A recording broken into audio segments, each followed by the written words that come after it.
Hello বন্ধুরা, Raju Rinku simple রান্নায় আপনাদের স্বাগত। আজকে করব আমি পোস্ত দিয়ে, মাছের মাথা দিয়ে, আলু দিয়ে একটা মাখা মাখা রসা।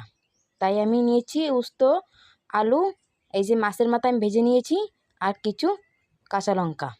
তাই দিয়ে করব আমি উস্ত দিয়ে, মাছের মাথা দিয়ে, আলু দিয়ে একটা মাখা মাখা রসা।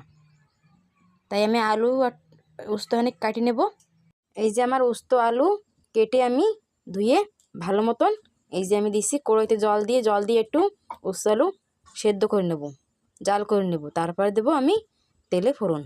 আমি উস্ত আলু সেদ্ধ করে নিচ্ছি। এদিকে আমি জিরা সরিষা সেদ্ধ হতে হতে আমি বেটে নেব। তার জন্যে 1 মুঠ জিরা, 1 মুঠ সরিষা আমি নিয়েছি, এখনই বেটে নেব। মশলার সঙ্গে আমি নেব কিছু কাঁচা লঙ্কা। এই যে জিরে সরিষা আর কাঁচা